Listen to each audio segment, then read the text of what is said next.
Welcome to the show. This is The Adult Are Talking, and today we're talking about pork. I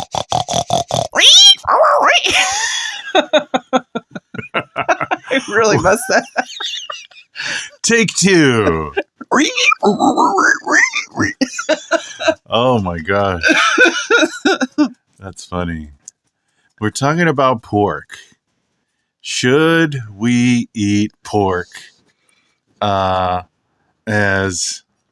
Jews and Christians, should we be eating pork?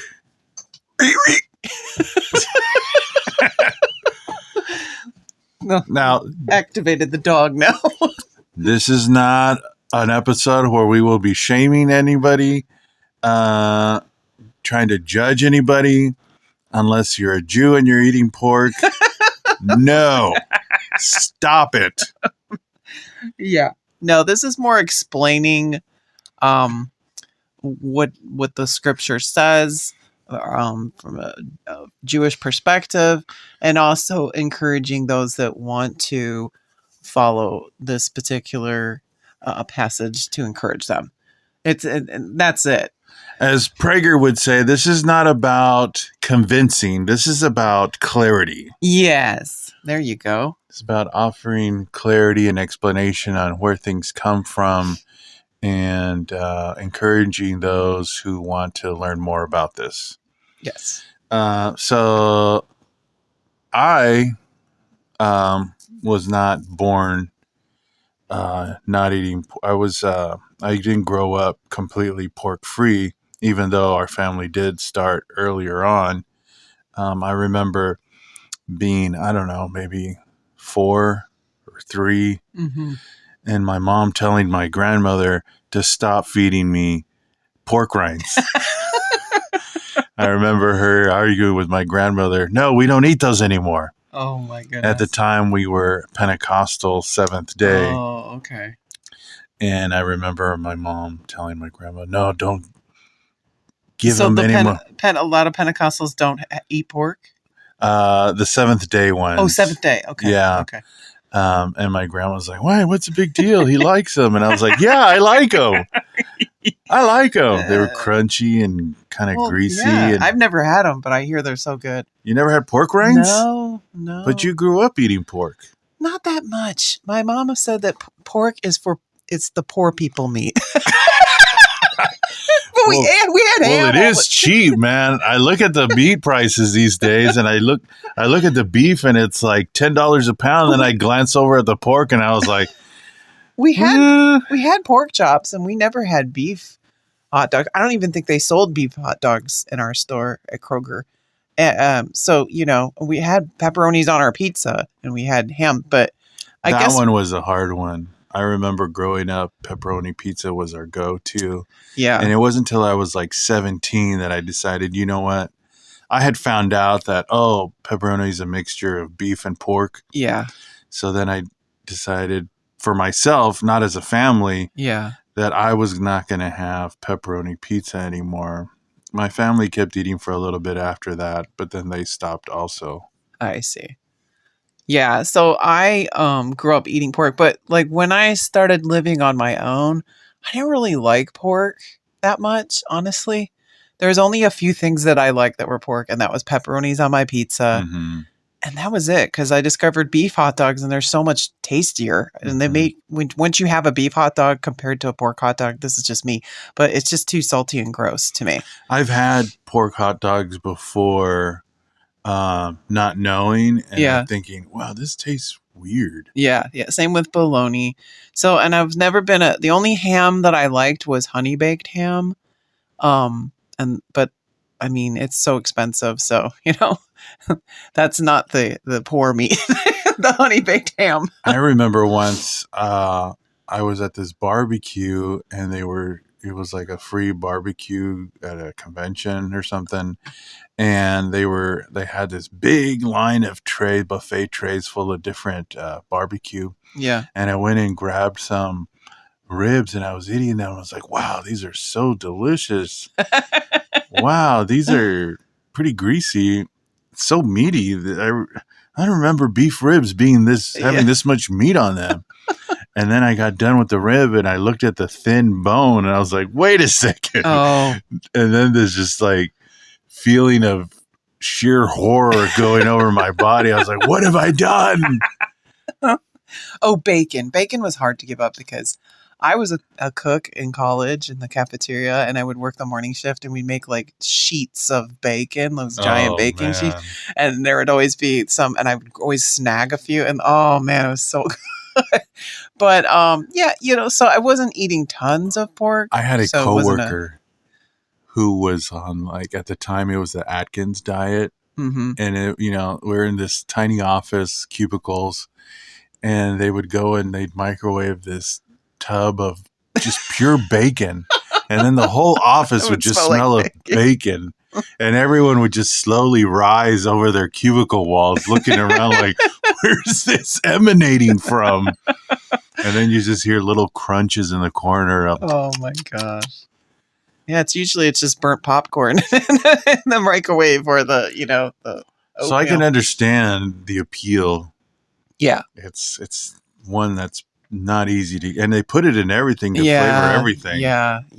And like in Mexican food, yeah, they put lard. They cook with lard. So. Yeah, had to be very careful with that growing up because they do use lard in flour tortillas, Mm-hmm. and tamale masa, and refried beans. Yeah.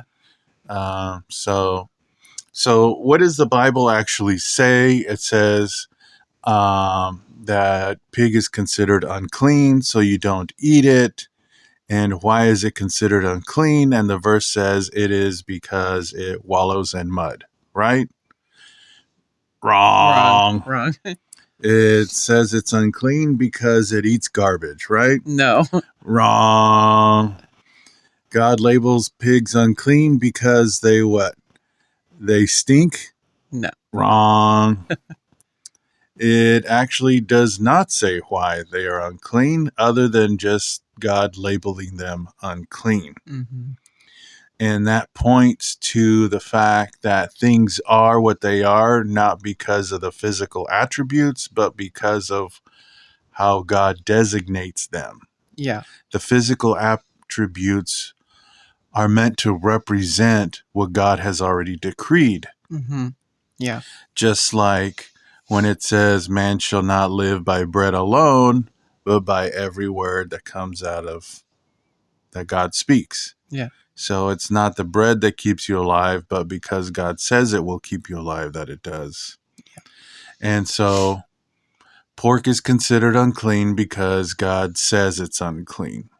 And right. Because there are a lot of people that will say, well, during the biblical times, there wasn't a proper way to cook the meat.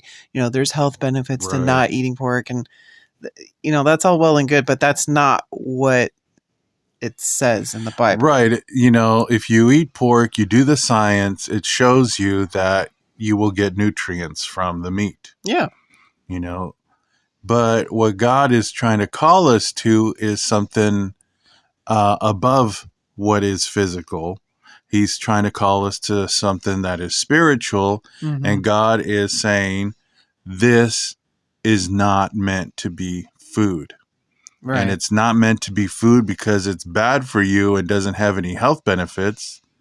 No, it's bad for you because I say it is. And so Right. we have to shift our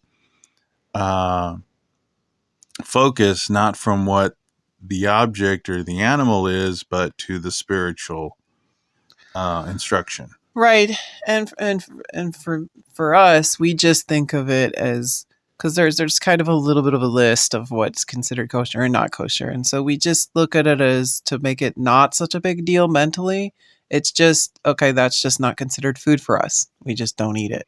Right. Period. Right. It's not considered food. Right. Not because it is lacks nutrients or has some sort of defect, but God is trying to establish his kingship in all areas of our lives, Mm-hmm. in how we dress, how we talk, how we live in general, how we behave. how we behave with one another, our family relationships, our interpersonal relationships, and also how we eat. Mm-hmm. You know, that area of our lives is supposed to reflect his kingship as well, his authority. So, you know, and this instruction was given to the Jewish people. Mm-hmm. Now, today, God's instructions have been spread all over the world, and there's different interpretations on what those are. There's different attitudes and different views on what his instructions are and how they apply to who and what. But it's very clear that Jewish people have a covenant with God, and part of that covenant is no pork. Yeah. So Jewish people should not be eating pork whatsoever. Right. Now, but hey, I'm not Jewish. Why should I do that? And what do you say to them? Well, I'd say, I'm a Christian. yeah. I don't have to do that. Well, That's not for me. I would say, well, look, the one you call your Messiah is Jewish, and he didn't eat pork. He followed those laws. But he did them so that we wouldn't have to do them anymore. No. No, that's not true. And we know that's not true because the followers of him, especially, his disciples, continued going to temple after he was gone. They still continued to follow things.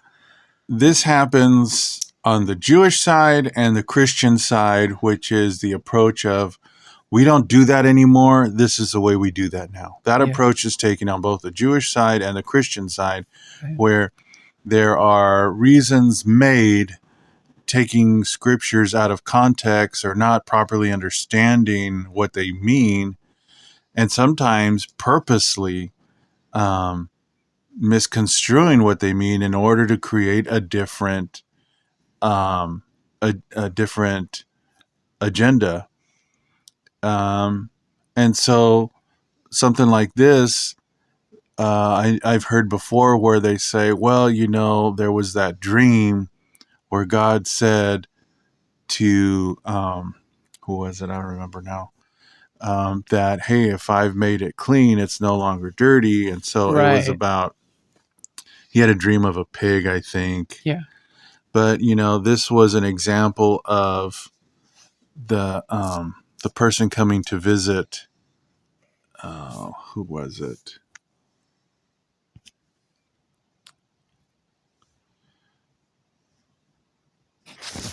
Let me look it up here. I don't want to say the dream. Yeah.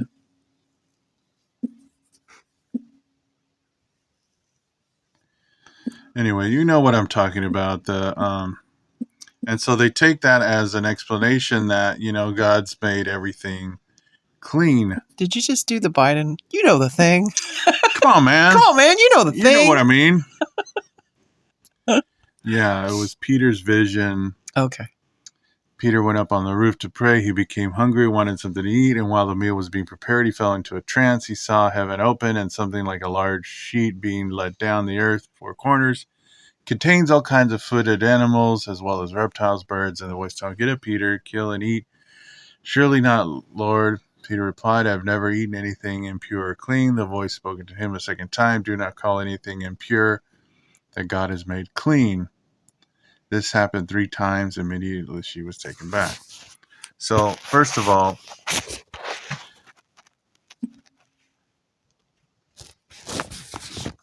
without getting too technical, because that's not what we're going to do here in this podcast today, but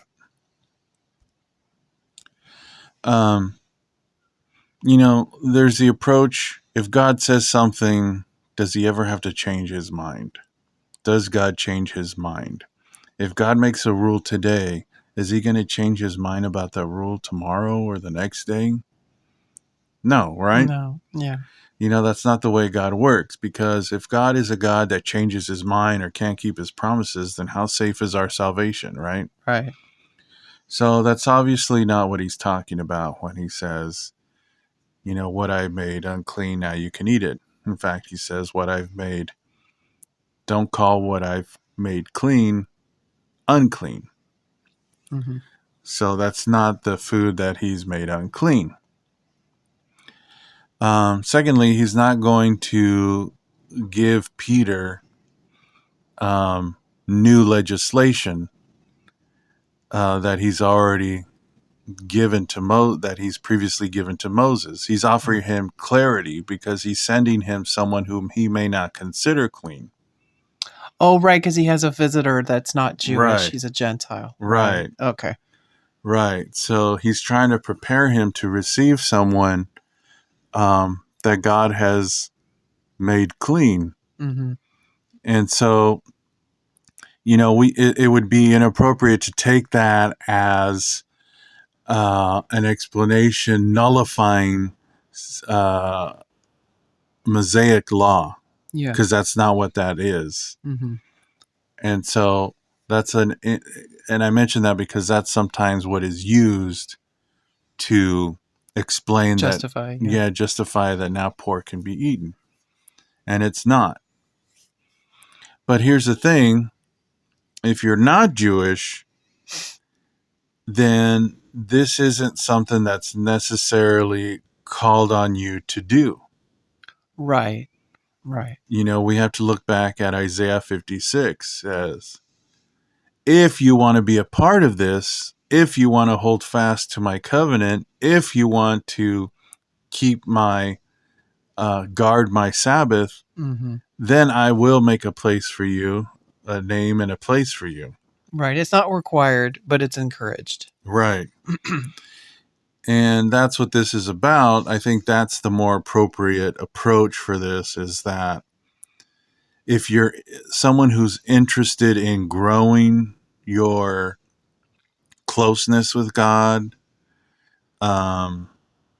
emulating what the people you are studying in the Bible did, if our heart is really trying to get to know God and to copy what Yeshua or Jesus did, then this is what he would do.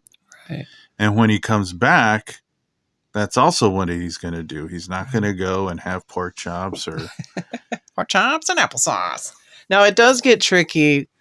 Like I said, it wasn't hard for me to give up pork so much, but what was difficult was being in social settings where there's pork and you're not eating it and you have to excuse yourself, and you're trying not to make a big deal out of it and make them feel bad and still function as a, individual that's following this commandment, And this is something that a lot of people struggled with in Yeshua's time and Jesus' time, which is trying to follow him because they would have to make a shift from their old lifestyle. Yeah. This is why we all struggle in doing these commandments, because God is calling on us to let go of our old ways and come to him with new ways. I mean, you've heard that saying, come as you are. Yeah. Yeah, you can come as you are, but you cannot stay as you are. Yeah. That's the message Yeshua was teaching. Mm-hmm. Repent. Everything, repent. Change your ways. You can't continue in the ways that you were. Yeah, so eating does become a difficult thing when we go to other people's homes, and there's food being served. If people know us pretty well, then, you just kind of, and they want to have you over, you just remind them that you don't, because people just forget, and they're not expected to cater to necessarily your eating habits or whatever, but it can get a little touchy. I'll never forget when we got engaged and we got invited to a relative's home, and they made this whole big dinner for us, and they knew that we were Jewish, but particularly you. I was, getting married to you, but I was taking on the Jewish faith, and I was already practicing it for a few years. And they just forgot. And the host, he made like a pig on a spit and he cooked it overnight. It was pulled pork. Yeah. And it's like, what do you do at that point? Like, we're stranded there. We're out in the middle of kind of nowhere. And, Well, first of all, as someone who, if I have anything that's different from the mainstream, I'm not going to expect the people to know or cater to right. me. Exactly. I'm not, and I wouldn't necessarily do that for anyone else either. No. These are my things and I got to deal with them appropriately. Right. This is why there's a saying, the difference between an intelligent man and a clever man. An intelligent man, a clever man can get out of a situation that an intelligent man avoids altogether. Right.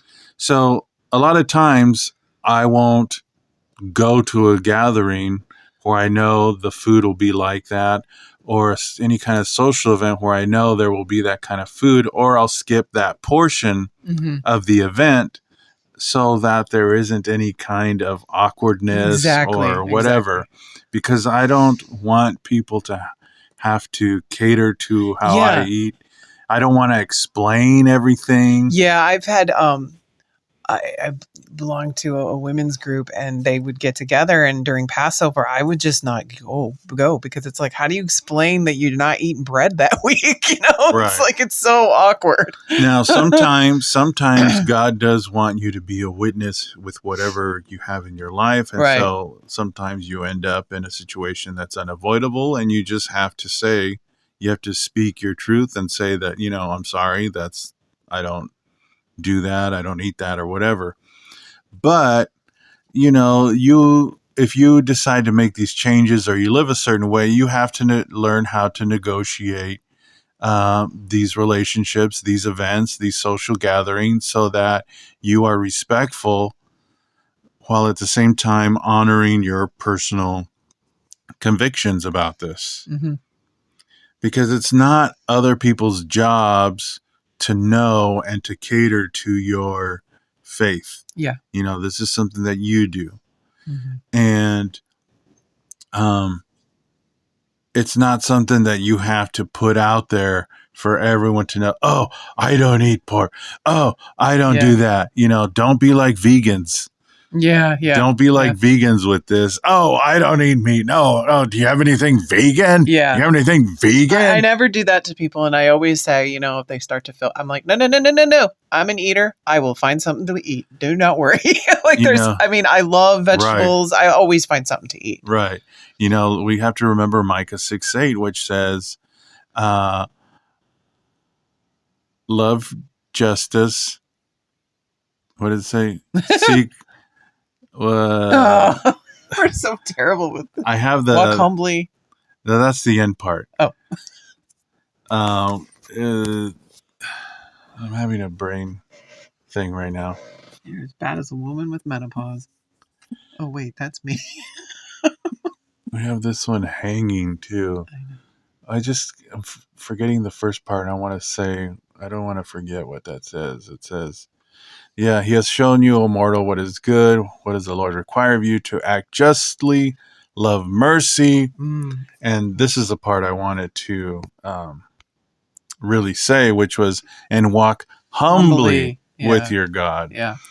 So you can't be, putting this out there for everyone and, making a big performance out of it. Oh, I don't eat pork.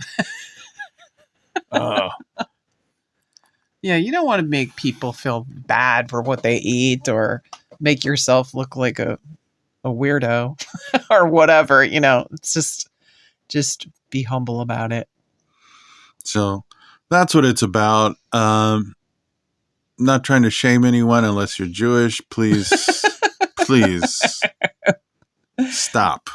We watch all these food reviewers, and the Jewish ones are always, eating some bacon sandwich. We're like, what are you doing? Or shellfish. It's like, oh my gosh. Right. So just to recap, we don't eat it simply because God says not to. And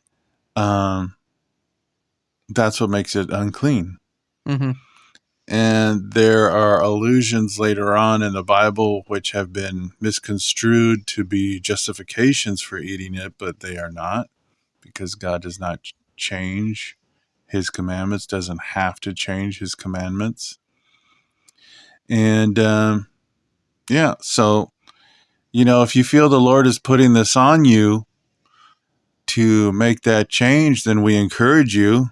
Mm-hmm. It's something you got to pray about. It's any lifestyle change doesn't just happen overnight. Yeah. Do it in baby steps, don't just all of a sudden cold turkey quit pork. It's not easy if you've been eating it your whole life, because they put pork in a lot of things, and you'll know Right. when you're following this, you do have to read labels all the time. And when you go out to eat, you have to read what's in the ingredients, because a lot of cultures cook, including American, all cook with pork. Right. So if making big changes in your life is not something you're into, then good luck with the Bible, because that's all it is. Making big changes in our life. Yeah. For the good, though. Yeah. So don't forget to like and subscribe. And Thanks for listening.